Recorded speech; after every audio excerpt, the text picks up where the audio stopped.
네네. 앞에 코너 어떻게 진행되는지는 조금 말씀드렸는데요. 퇴근길에 여러분들에게 힘과 위로가 되는 이야기를 말씀을 통해서 좀 함께 네. 나누려고 합니다. 우리 대전극동방송이 1,000만인을 위한 방송이잖아요. 가천권 안에 할렐루야. 1,000만 명의 분들이 계신데 또한 한 사람 한 사람을 위한 방송이기 때문에 말씀을 통해 여러분 각 사람에게 하나님께서 은혜 주시기를 기도합니다. 아멘. 2020년이 시작되고 얼마 지나지 않았는데요. 새해가 되면서 삶의 자리가 바뀌신 분들이 좀 계실 것 같아요. 또 3월이 되면 새 학기가 시작되는데 아마 여러 변화가 있을 줄로 압니다. 네네. 오늘은 이분의 이야기를 통해서 문제 정답이기 때문에 제가 조금 가리겠습니다. 이분의 이야기를 통해서 우리에게 복을 주시는 하나님을 생각해 보도록 할 텐데 네. 특별히 우리가 어느 곳에 있을 때 하나님이 복을 주시는지를 우리가 어떤 곳에 있을 때 하나님이 복을 주시는지를 함께 생각해 보겠습니다. 네. 함께 나눌 본문은 창세기 26장의 말씀입니다. 거기에 이 사람에 관한 이야기가 나오는데요. 아브라함의 아들 그리고 야곱과 에서의 아버지, 정답 한 번만 말씀드리면 이삭이라는 사람이 네. 머물던 곳에 기근이 생겨요. 그래서 이삭이 정답을 두 번 얘기했네요. 얘기했습니다. 이분이 애굽으로 이주를 하려고 합니다. 네. 근데 26장 2절에서 하나님 뭐라고 말씀하시냐면 애굽으로 내려가지 말라. 그냥 그 땅에 있어라 라고 말씀하시거든요. 거기에 있으면 하나님께서 복을 주시겠다라고 26절 3절에서 말씀을 하세요.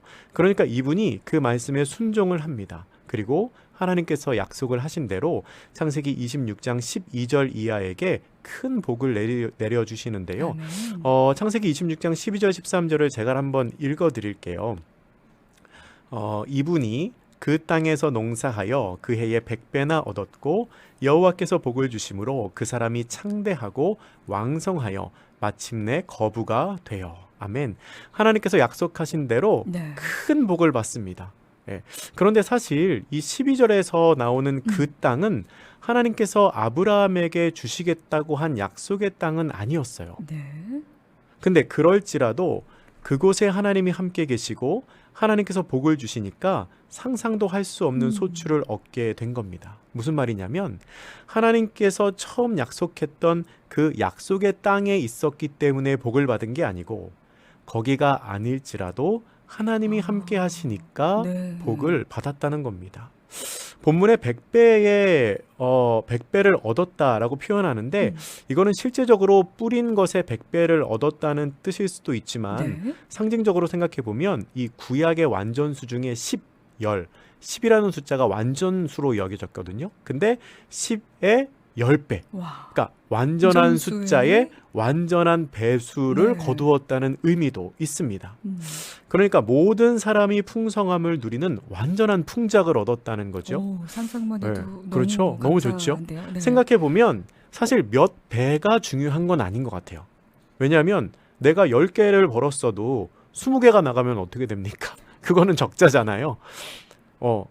사실 100배를 얻어도 네. 모자랄 수가 있어요. 하나님이 지키시지 않으면 병이 찾아오거나 사고가 찾아오면 그거 한순간에 없어질 수 있는데 여기에서 말하는 바는 뭐냐면 하나님이 하나도 모자라지 않게 아멘. 풍성히 네. 채워주셨다는 겁니다. 그 결과 이삭은 창대하고 왕성하게 되는 복을 받아서 마침내 푼 부자가 되었다라고 설명하거든요. 네네.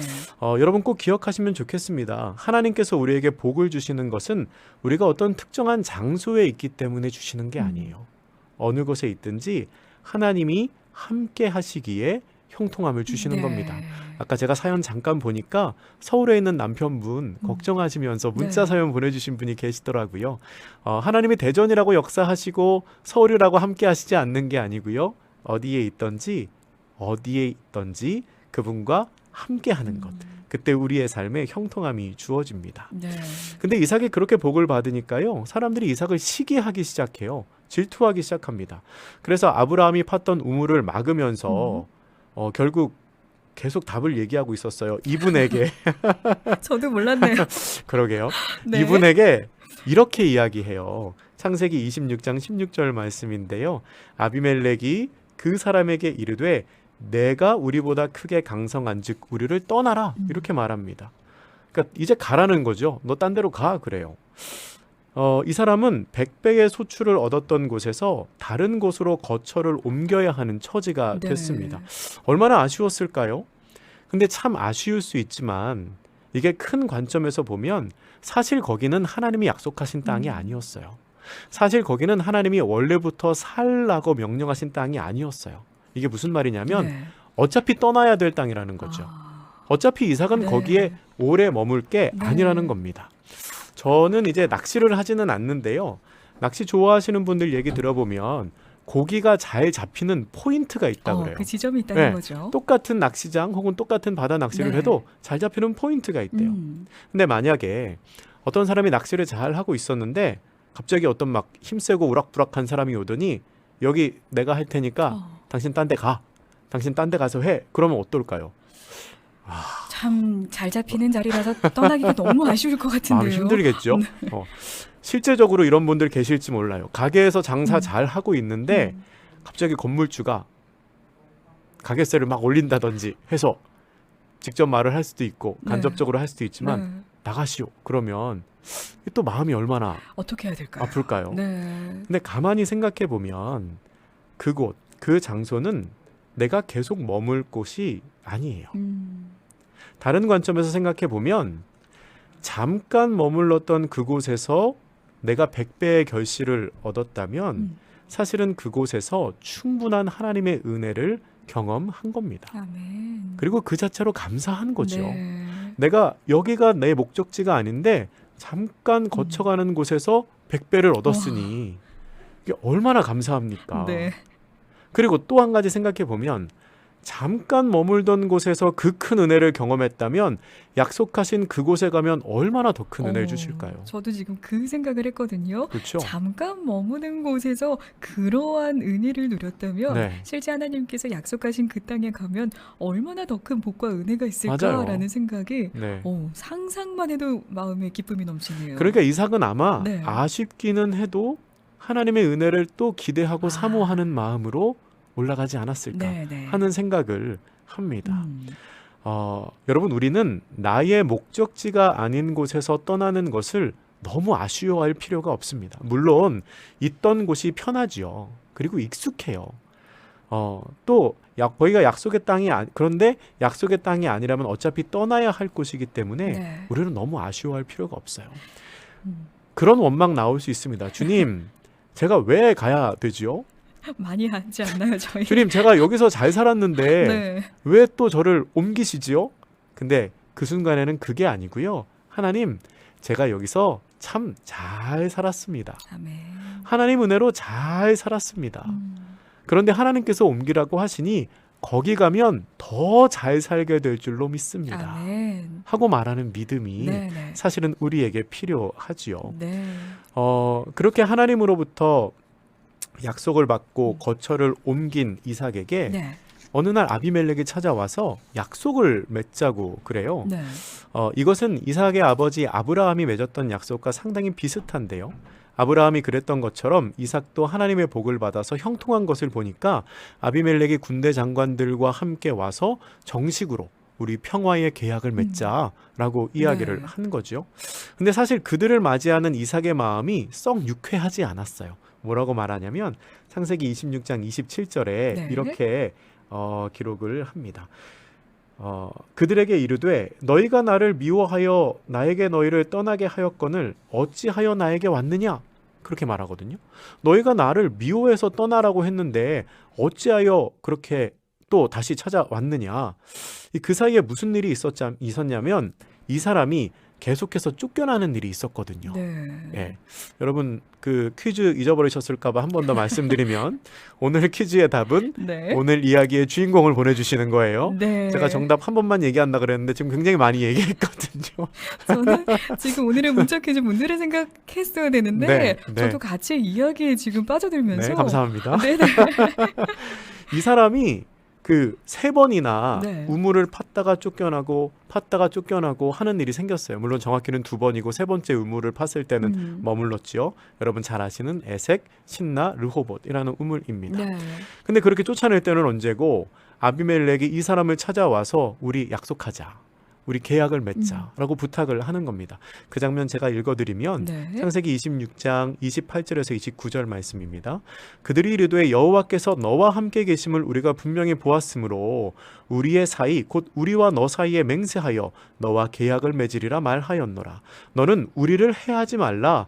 이는 우리가 너를 범하지 아니하고 선한 일만 내게 행하여 내가 평안히 가게 하였음이라. 이제 너는 여호와께 복을 받은 자니라. 아멘. 왜 아비멜렉이 이 사람에게 와서 약속을 맺으려고 했냐면 하나님으로부터 복을 받은 사람이라는 것을 알았거든요. 딱 보니까 네. 저 사람은 뭘 하든지 하나님이 도와주는 사람이에요. 아멘. 우물을 팔 때마다 물이 나오고 가는 곳마다 형통함이 있어요. 아비멜렉이 그걸 아니까 친하게 지내고 싶은 거예요. 정말 저희도 그런 사람이 되고 싶네요. 누군가 봤을 때 딱 보니까 맞아요. 하나님께서 함께 하셔서 형통한 사람이구나. 아멘. 그러한 또 뭐라고 할까요? 향기? 그렇죠. 그런- 그리스도의 향기를 네네. 풍기는 사람이 되면 처음에는 저 사람 뭐야? 하다가도 보면 볼수록 저 사람 매력 있네. 볼매네요. 볼수록 그러니까 매력이네. 야, 저 사람이 하는 일은 다 잘 되네. 아멘. 저 사람이 하는 프로젝트는 다 소위 말하면 대박이 나네. 같이 일하고 싶다. 그런 네. 마음 들 수 있죠. 그런데 그때 아비멜렉을 찾아온 것을 본 이 사람의 마음, 이 사람이 마음이 어땠을까? 그게 또 궁금하더라고요. 그렇죠. 한편으로는 좀 괘씸하기도 하고 한편으로는 좀 짜증났을 수도 있을 것 같아요. 어땠을까요? 이 인간적인 마음으로 저 네. 같으면 아니 가라 그럴 땐 언제고 갑자기 이제 와서 왜 이러실까요? 이제 와서 왜 그래? 네. 내가 농사 잘 지었던 그 땅 빼앗고 우물 빼앗고 그럴 때는 언제고 네네. 이제 와서 왜 이러는 거야? 라고 생각할 수 있었을 텐데 또 가만히 기도하면서 묵상하니까 이 아비멜렉이 찾아온 것을 통해 이삭이 많은 위로를 받았을 것 같아요. 자기가 인정받았다는 것, 네. 또한 하나님께서 자기를 기억해 주신다는 것을 통해 그 마음의 상처가 좀 치유를 받았을 것 같다라는 생각이 들더라고요. 네. 나에게 나쁘게 했던 사람들, 나를 괴롭히던 사람들이 이제 와서 나에게 사과하면서 부탁하는 거 아닙니까? 요새 말로 하면 좀 이 사이다 같은 속이 시원해지는 그런 일을 경험을 한 거죠. 네. 하나님께서는 계속된 쫓겨남으로 인해서 마음이 상했던 그 사람의 마음을 회복을 시키십니다. 혹시 방송을 듣는 여러분들 중에서도 계속된 거절감 혹은 배척 때문에 마음이 상하신 분들 계실 수 있을 것 같아요. 하나님이 여러분은 기억하시고요. 아멘. 하나님이 여러분을 회복시키실 겁니다. 아멘. 여러분에게 상처를 주셨던 그 사람 통해 혹은 그렇지 않더라도 다른 어떤 방법으로 하나님이 반드시 아멘. 여러분의 마음을 위로하고 또한 회복시켜 주실 것입니다. 네. 마무리해야 되겠는데요. 네. 창세기 26장에는 하나님께 복을 받은 이 사람의 삶이 기록되어 있어요. 오늘 퀴즈의 정답입니다. 본문에 이 사람의 복을 받았다는 표현이 3번 나오는데 네. 한 번은 12절, 한 번은 24절, 한 번은 29절인데요. 이 표현도 참 의미가 있어요. 12절은 성경이 이 사람을 향하여 복받았다 말하고 24절 말씀은 하나님께서 이 사람에게 복받았다. 29절은 아비멜렉이 너 보니까 복받은 사람이야. 그래요. 그러니까 누군가 한 사람에게 인정을 받은 게 아니고 네. 모든 사람들에게 인정을 받을 만큼 하나님의 복을 풍성히 받은 사람이라는 네. 겁니다. 근데 여러분 그런 사람의 삶이라고 해서 모든 순간이 다 평탄한 거는 아니었어요. 실망과 실족의 고비가 곳곳에 있었습니다. 한 5-6번 정도 나오는 것 같아요. 농사 잘 지었는데 쫓겨나요. 속상하죠. 그리고 우물 팠는데 또 쫓겨나요. 또 속상하죠. 또 팠는데 또 쫓겨나요. 주님. 그런 상황에서 네. 마음 좀 추스리려고 하는데 나 쫓아냈던 그 사람이 찾아와가지고 네. 우리 친하게 지내자. 내 의사는 물어보지 않고. 이것도 사실 속상할 수 있거든요. 근데 오늘 본문에 나오는 이 사람의 삶을 네. 어느 누구도 실패한 삶이라고 보지 않습니다. 왜냐하면 하나님께서 그와 함께 하시는 복의 프레임으로 보기 때문에 그래요. 아멘. 여러분 혹시 지금 어려움 가운데 계시더라도 이 복의 프레임으로 우리 자신의 삶을 한번 볼 수 있으면 참 좋겠습니다. 여러분 내가 계획한 장소가 아니더라도 거기에 하나님이 계시면 그게 복이에요. 그리고 내가 지금 있는 곳에서 옮겨지더라도 네. 하나님이 인도하시면 그게 복입니다. 아멘. 그리고 때가 되면 하나님께서 여러분의 그 상하고 그 다친 마음을 네. 위로하시고 또 만져주실 겁니다. 그 하나님께서 지금 우리 행저젤라 가족들과 함께 하시다는 것 꼭 기억하시면 좋겠습니다. 네, 저희가 첫 번째